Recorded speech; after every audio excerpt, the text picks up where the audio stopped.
So I came back to finish the job. This is the walnut tree, number 2, about 40 feet tall, close to 2 feet in diameter, healthy trunk, but the client said the walnuts were driving him nuts. Loop it 3 times, like that. So you went from top, under, and over. Yep, 3 under times. and over. And then take the right. Go to the middle. Right, go to the middle. Take that and then one. Take the most right again. That one I remember. All the way around and through the hole. See that? Through that hole. Looks messy, but actually, if you just go through that hole and you got it. Thank dress you. this up a little more, this will never come apart, especially with a carabiner on it. So what I do, you put that there, clip it to that, clip it to this. Now you have a closed loop system. Okay, that is very tight. Because we are taking this tree down.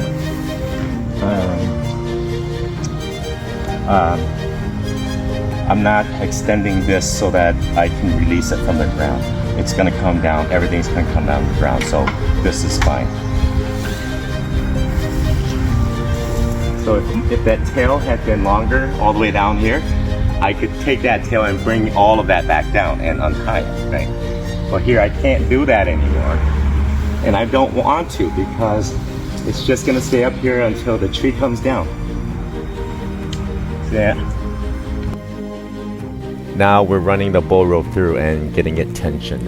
I'm actually anchoring it to a pine tree across the street.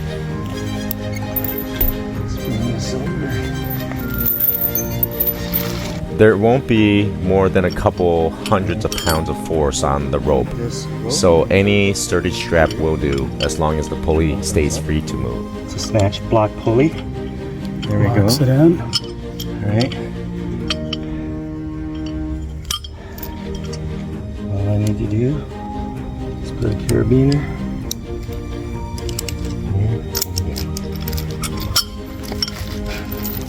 This is good. Yeah.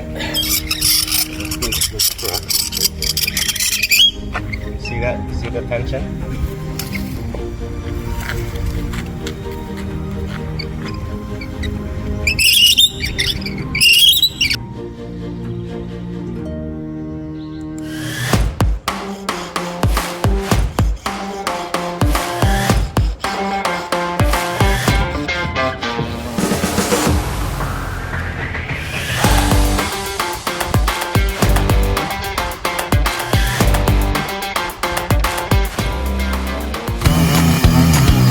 This is when things get serious. I call it the 4th quarter in my head. You've done the prep. Now it's game time.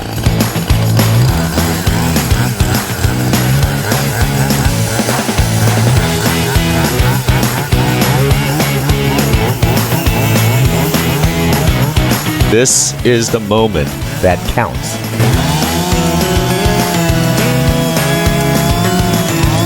Everything you've learned comes down to one clean, focused action.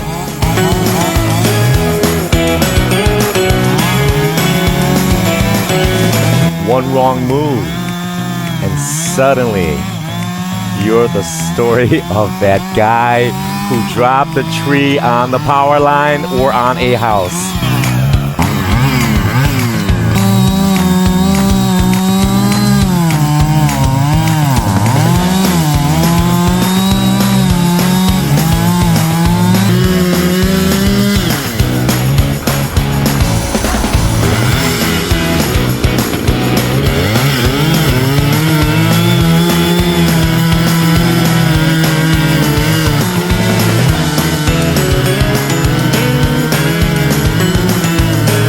I want to be clear that I was not trying to be cool, but in fact I was trying to stay cool.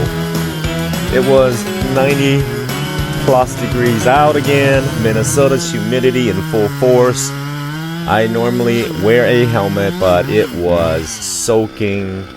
I mean, I had sweat beads constantly pouring down my bald head.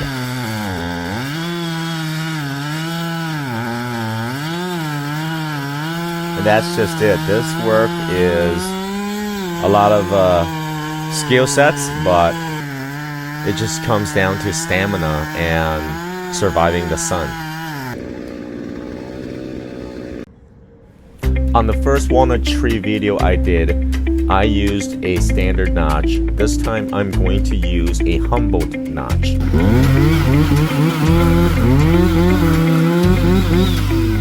It uses less wood, or at least it weighs less wood, which matters because I will be milling this log for furniture making later. Here I'm really taking the time to inspect the cut, marking the bark here to make the perfect hinge about 1.5 to 2 inches all the way across. That hinge is what gives you directional control. It's like the steering wheel of the tree.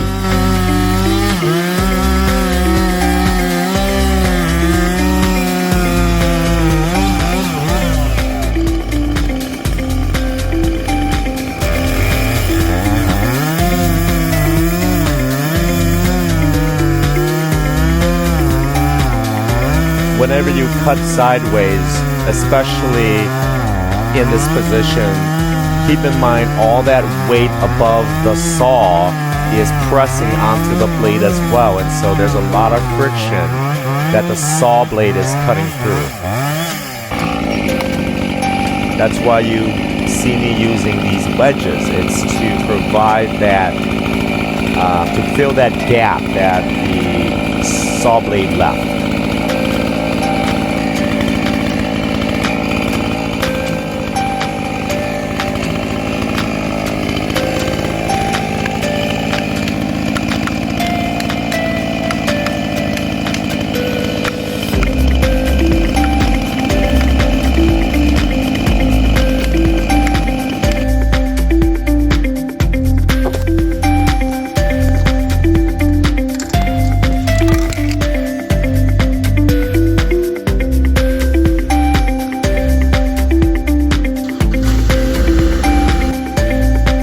I'm using a mini skid steer here to add a bit of pressure. It's honestly not needed in this case. The tree is already leaning towards the street, but the 3,000-pound weight gives my crew, as well as the client and some neighbors who are watching, gives everybody more peace of mind.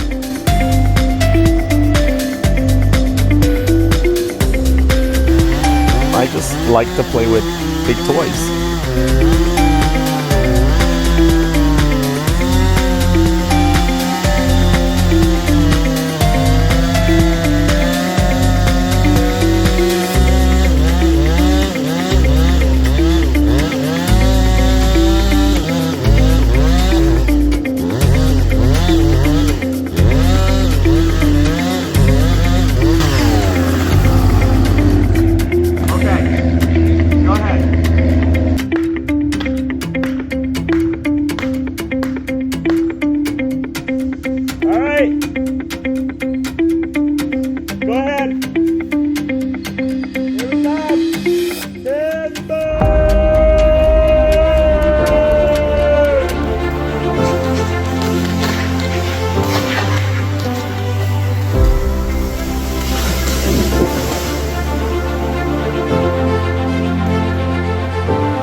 Here it is.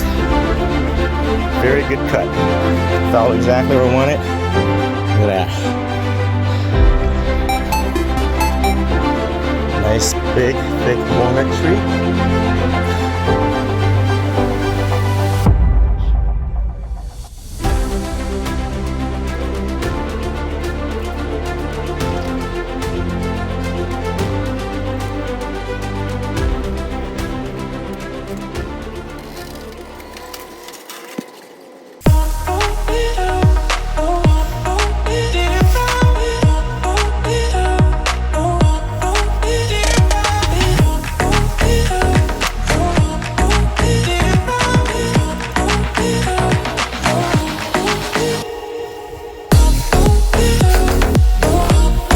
here's a fun fact. A single 8-foot walnut slab, 2 inches thick, can go for about $300 to $400 in the local market. This log alone could yield 5 or 6 slabs.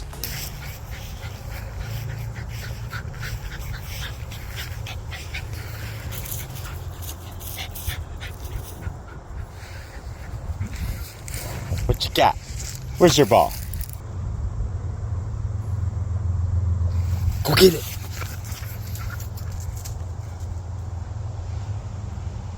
This way, good girl. Good job. Let's go. Come on. Come on, Rexy.